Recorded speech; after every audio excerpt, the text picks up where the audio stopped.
नमस्कार दोस्तों, कैसे हैं आप लोग। आज मैं आपको बताने वाला हूँ वास्तु में कुछ ऐसी छोटी छोटी चीज़ें हैं जो हम वास्तु के बड़े दोष तो दूर करते हैं, लेकिन ये छोटी चीज़ें बहुत बड़ा नुकसान कर जाती है।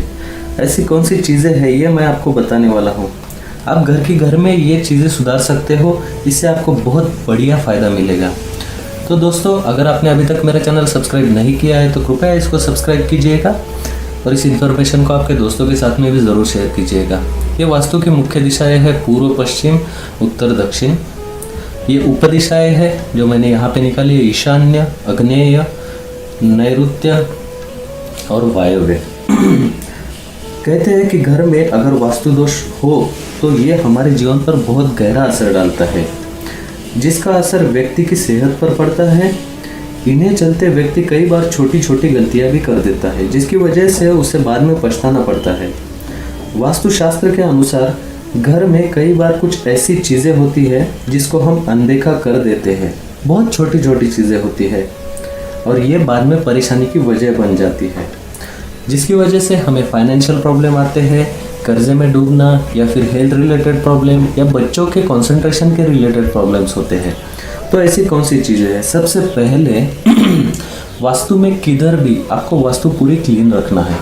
वास्तु में किधर भी मकड़ी का जाल जो होता है, ये मकड़ी का जाल आपको वास्तु में नहीं रहने देना है। क्लीनिंग आपको करना है शनिवार के दिन। आप बाकी दिन भी करते हो, कोई इशू नहीं, आप कीजिए। अगर डेली आपका क्लीनिंग का कोई आपने रखा है आदमी, वो डेली करता है तो बहुत अच्छी बात है। लेकिन अगर डेली टाइम नहीं है, आपको हफ्ते में एक ही दिन आप ये कर पाते हो, तो आप शनिवार का दिन चूज़ कीजिए, या फिर जिस दिन अमावस रहेगी उस दिन भी आप ये क्लीनिंग कर सकते हो। तो सबसे पहले आपको मकड़ी का जाल नहीं रहने देना है। ये मकड़ी का जाल जो है ये बहुत निगेटिव एनर्जी क्रिएट करता है और वास्तु दोष क्रिएट। अभी हम समझो वास्तु में साउथ वेस्ट कट है, हमने वहाँ पर पिरामिड लगाए, सब किया, पॉजिटिव एनर्जी इनहांस की, लेकिन वहाँ पर मकड़ी के जाल हो गए तो वो वहाँ पर नेगेटिव एनर्जी क्रिएट करेगा। तो आप समझ रहे होंगे कि हम पॉजिटिविटी बढ़ाने के लिए बहुत कुछ वास्तु उपाय करते हैं, लेकिन एक छोटी चीज़ें होती है जो निगेटिव इम्पैक्ट बढ़ाती है।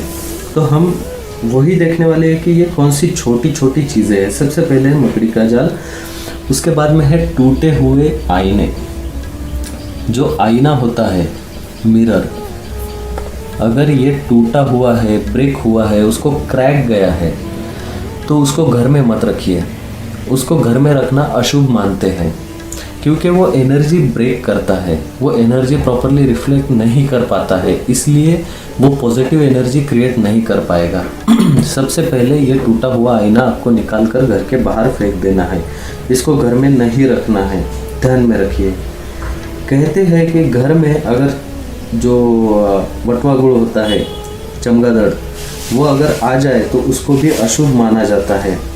बहुत बार ऐसा होता है कि आपके घर के बहुत लोगों के घर के बाजू में बड़े बड़े पेड़ होते हैं उसकी छाँव घर पर आती है, तो उसके जो घर के ऊपर जो उसकी फांदियाँ आ रही है उसको आप कट कर दीजिए। छाँव डायरेक्टली घर पे नहीं आनी चाहिए, और उसकी वजह से ये जैसे चमगादड़ वगैरह ये जैसे जानवर है ये भी घर में आ सकते हैं। तो ये नहीं होना है, ये आप ध्यान में रखिए। घर की दीवारों में अगर दरारें होनी शुरू हो जाए तो वो अच्छा नहीं होता है। अगर दीवार गीली हो रही है, लीकेज है, तो सबसे पहले उसको रिपेयर करवा लीजिए। घर में लीकेज नहीं होने चाहिए, दीवार में लीकेज का पानी नहीं ड्रिप होना चाहिए, वो अच्छी बात नहीं है, वो निगेटिव एनर्जी क्रिएट करेगा। और बिल्डिंग के लिए भी साइंटिफिकली वो अच्छा नहीं होता है, बिल्डिंग को वो कच्चा कर देता है। तो लीकेज जो भी है, लीकेज आपको निकालना है, नहीं रखना है। अगर किसी दीवार में पानी जा रहा है तो वो भी आपको निकालना है। कोई टैप यानी कि नल जो है वो अगर लीकेज है तो उसको भी रिपेयर कर लीजिए। जो लीकेजेस वाले नल होते हैं वो हेल्थ प्रॉब्लम क्रिएट करते हैं, पैसे को पानी की तरह बहाते हैं। तो ये सबसे पहले आपको रिपेयर करना है, जो नल है जो बह रहे हैं उनको। उसके बाद में जो घर की छत है उसके ऊपर क्या करते हैं कि हम कबाड़ घर के छत के ऊपर वैसे डाल देते हैं। कुछ भी खराब हो गया डाल दो गच्ची पे, डाल दो टेरेस पे, डाल दो इस कोने में, ऐसा मत कीजिए। कबाड़ अगर घर में नहीं रखना है, उसका यूज़ नहीं है, उसको घर से बाहर निकाल दीजिए शनिवार के दिन। लेकिन अगर आपको यूज़ करना है वो चीज़ बाद में, तो उसको प्रॉपरली स्टोर कीजिए आपके स्टोर रूम में। उसको छत के ऊपर इधर उधर मत डालिए, वो अच्छा नहीं है। पूजा घर या घर पर कभी भी बासी फूल को इकट्ठा मत कीजिए। अगर ऐसा हो जाए, मतलब ज़्यादा बासी फूल हो जाए, तो उसको पानी में बहा दीजिए, या जहाँ भी आप ये निर्माल्य डालते हो उसको वहाँ पर डाल दीजिए। आपको घर में इकट्ठा करके नहीं रखना है, ये ध्यान में रखना है। उसके बाद में घर में खराब पड़े बिजली के उपकरण जो है, जैसे कि पुराना टीवी होगा, या फिर कुछ खराब हुए बल्ब होंगे, या पुरानी लाइट होगी, तो ऐसे कुछ चीज़ें हैं, तो ये आपको इमीडिएटली घर से हटा देना है, वो घर में नहीं रखना, या फिर उसको आप रिपेयर कर लीजिए। उसको ख़राब कंडीशन में घर में मत रखिए, और उसको ख़राब कंडीशन में आप रिपेयर करने तक नॉर्थ वेस्ट जोन में रख सकते हैं, उसको south west north east zone में गलती से भी मत रखिए। और जो खराब हुए इलेक्ट्रिक उपकरण हैं। उसके बाद में है घड़ियाँ।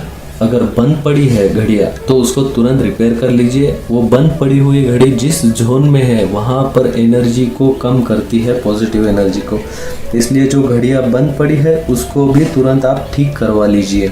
वो भी बहुत निगेटिव इम्पैक्ट क्रिएट करती है। अगर घर में कबूतर का घोंसला बन जाए तो उसको भी अच्छा नहीं माना जाता है। पंछी आते हैं, आप उनको दाना डालिए, पानी भी दीजिए, ये बहुत अच्छा है। किसी भी मुख्य जानवर को पानी देना बहुत अच्छी बात है। तो पंछियों को आप पानी रखिए, घर के सामने कुत्ते घूमते हैं, आप वहाँ पर पानी रख सकते हैं उनको पीने के लिए, या पंछियों को दाना भी डाल सकते हैं। लेकिन उनका घोंसला वहाँ पर मत बनाने दीजिए, वहाँ पर गंदगी होगी और वो वास्तु दोष क्रिएट करेगा।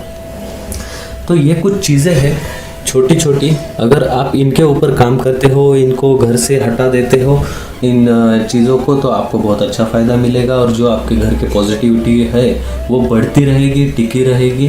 तो दोस्तों, ये टिप्स आप फॉलो कीजिए, इसका आपको ज़रूर अच्छा फ़ायदा मिलेगा। अगर आपने अभी तक मेरा चैनल सब्सक्राइब नहीं किया है तो कृपया इसको सब्सक्राइब कीजिएगा, और इस इन्फॉर्मेशन को आपके दोस्तों के साथ में ज़रूर शेयर कीजिएगा। धन्यवाद।